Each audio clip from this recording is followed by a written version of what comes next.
Mu gihe abaturage benshi badakunda kwitabira gukora siporo cyangwa imyitozo ngororamubiri, abaganga b'indwara zitandura baravuga ko siporo ari umuti ukomeye ukumira indwara z'umutima, diabete, umuvuduko w'amaraso n'izindi ndwara zitandura. Dr. Kabakambira Jean Damascene, umunyamuryango wa Rwanda Heart Foundation, avuga ko indwara zitandura ziri kwiyongera cyane, akanashimangira ko abaturage bagira uruhare mu kwiyongera kwazo bitewe nuko hari abatita ku byo barya n'ibyo banywa.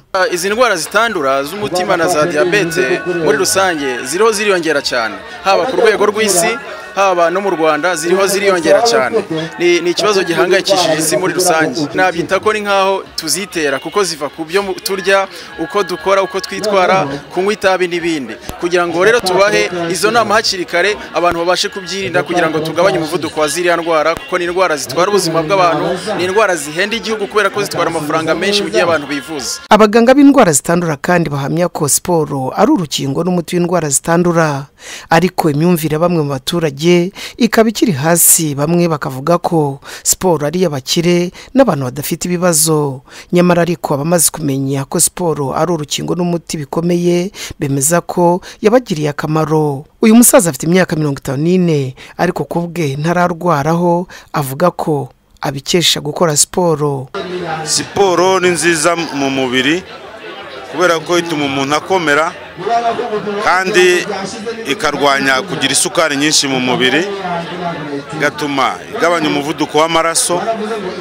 Iyo yitabira gukora siporo igira ubuzima bwiza. Ntanga mituweli ariko nta fishi ngira kuri centre de santé. Ni ugutangira abana no kwitabira gahunda za leta. Nanjye nkaba ndi mu ntore zubahiriza gahunda za leta, nkatanga mituweli ku gihe kugira ngo nubahirize gahunda ya leta, ngendane n'abanyarwanda muri gahunda ya leta, ariko nta fishi ngira n'agakarine ngira kwa muganga. Bari muri siporo rusange abavuganye na RoyalTV bavuze ko gukora imyitozo ngororamubiri ari umuti ukomeye uvura ukanarinda indwara. Iyo wumva ufite ikibazo mu mubiri ugakora siporo, wumva uri fit, wiyumva neza cyane. Urugero nkanjye iyo nkoze siporo nkunda kurwara amagripe, ndoroherwa. Ubundi siporo irinda indwara zitandukanye, indwara z'imivuduko y'amaraso, indwara zo kugabanya amasukari za diabete, indwara z'imitima. Siporo ndetse bajya banavuga yuko ituma umubiri wiyuburura, ntabwo usazi iyo ukora siporo.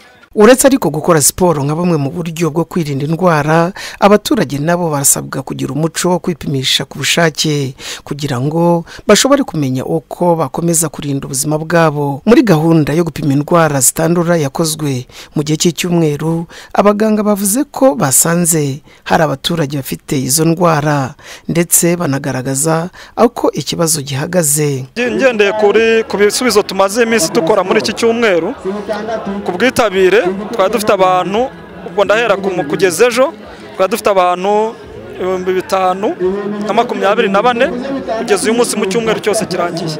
Nibo twakoreye screening, muri byo harimo abagore 2004, abandi bose ni abagabo cyangwa se igitsina gabo. Twaje gusanga rero abafite ibibazo byagaragayemo cyane n'abafite ibibazo by'amaso ndetse n'abafite ibibazo by'isukari iri hejuru, bashobora kuba twavuga ngo bafite diabete.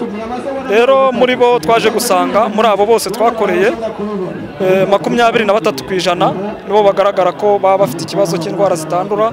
Umujyi wa Kigali nubwo ushyigikiye gukora siporo rusange izwi ku izina rya Car Free Day uba buri kwezi, ndetse na leta igaba abakozi bayo umwanya wo gukora siporo yo kuwa gatanu nyuma saa sita. Umubare munini nturamenya akamaro ka siporo, n'abagerageza kuyikora bakayikora biguru ntege, nyamara kandi abaganga bahamya ko ari umuti n'urukingo bikomeye. Edimwerekande, RoyalTV.